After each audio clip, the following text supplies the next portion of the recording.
Are you listening? Really, we have to listen.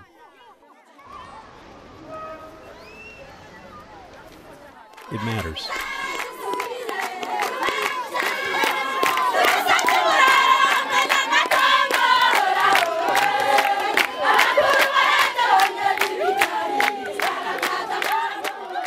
It was 7 a.m., our second morning in Burundi, Africa.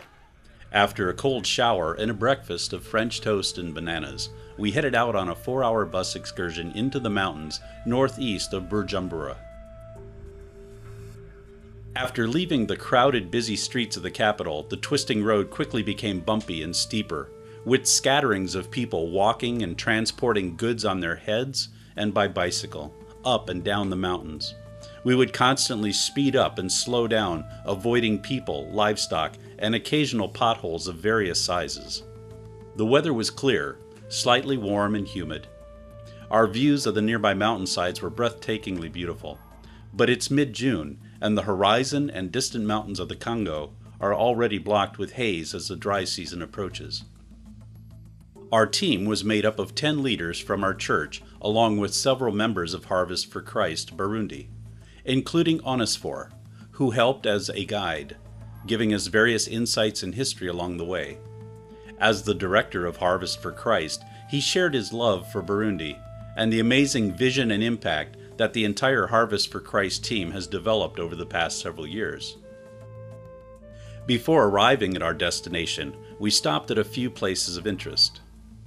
Telling any story of Burundi would be incomplete without some understanding of the civil war and genocide that spilled over from Rwanda between 1993 and 2005. As we pulled off the road alongside this abandoned single-story cement structure, Onesphore began to tell us about the gas station in Kibimba. During the Civil War, the two majority ethnic groups, the Hutu and Tutsi, were killing each other, many just out of fear and distrust. Even relatives killed each other, sometimes mistaking each other for members of the opposite group. We were told that in 1993, the director of a nearby school took part in the abduction of about 75 high school students, along with 25 teachers and residents, and locked them in this gas station where they were burned alive. We heard of similar accounts across the region where people who thought they were being led to safety, even by religious leaders, were escorted into buildings only to be killed. Today, a memorial stands next to the gas station, displaying the words, "Never again." Continuing north, we arrive at our destination of Bugenyuzi. Leaving the main road, we drive up a bumpy clay trail for a few miles through a market that was slum-like.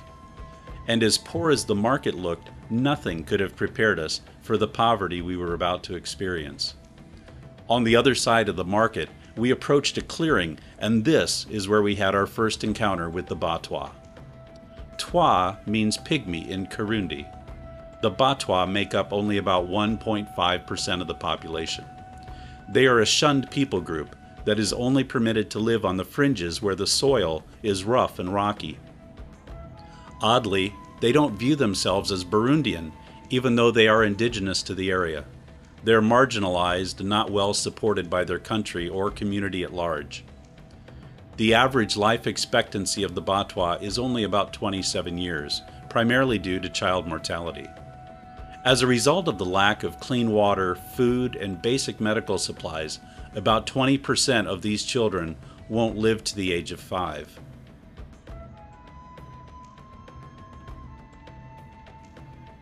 As we stop, a crowd quickly gathers around our bus. The people yell, "Mzungu, Mzungu," which means white person.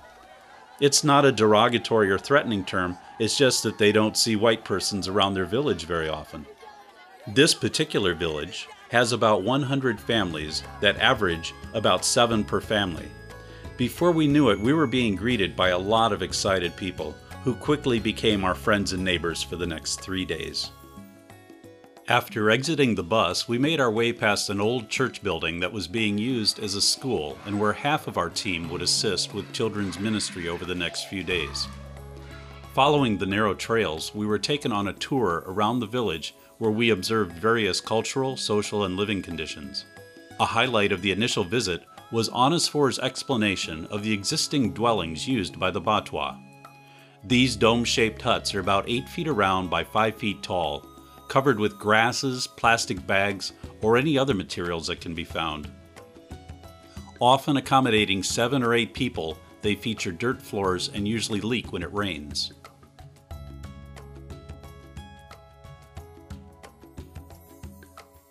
The next morning, we arrived to find the village buzzing with activity and quickly began assisting villagers with the construction of 2 new houses.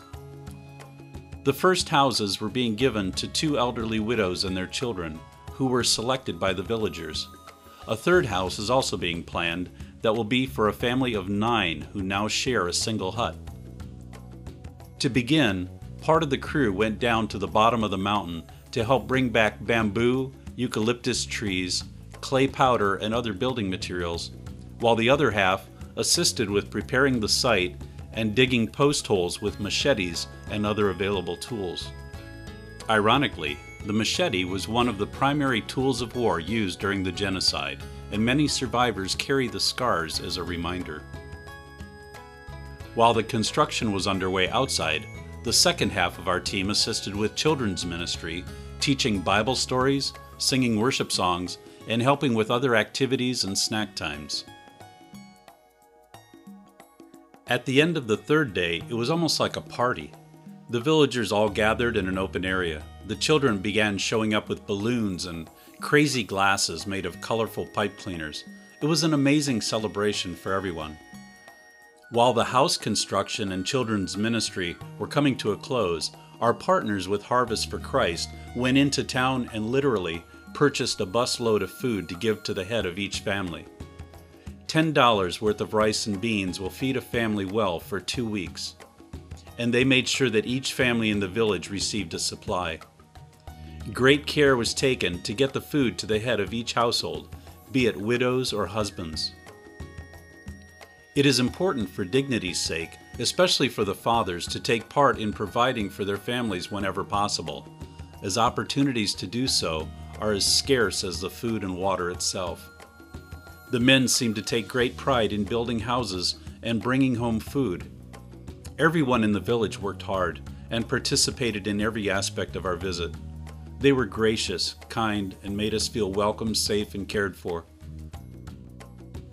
Onesphor then passed out one last gift: 4 soccer balls that were still deflated from being packed in our suitcases. There was this spontaneous eruption of happiness and joy over something as simple as a ball. As we prepared to leave, we were sent off with even more singing and dancing. One of the great things about Harvest for Christ is that their staff and volunteers are primarily made up of Burundian nationals, and their goal is to train up indigenous leaders and pastors. They live and work among the Batwa and other communities across Burundi every day. Their vision is to build strong communities that are self-sufficient, healthy, and care for each other's physical and spiritual needs. Our role here was not to somehow provide and fix everything. From the moment we stepped off the bus, we all quickly realized that would be a ridiculous expectation and a terribly arrogant perspective. After all, we're not God. We can only point to Him, His love, and His grace. Our role was to stand back, watch, assist, and hear the stories of people who are created and loved by God, and despite great challenge and hardship, are able to find peace and joy through a relationship with Jesus Christ. Our presence there let them know that there were others around the world, even Mzungu, who cared, and that the love of God would lead us to them. We were told that the simple fact that we showed up led them to consider God, as many didn't believe it would happen in their village.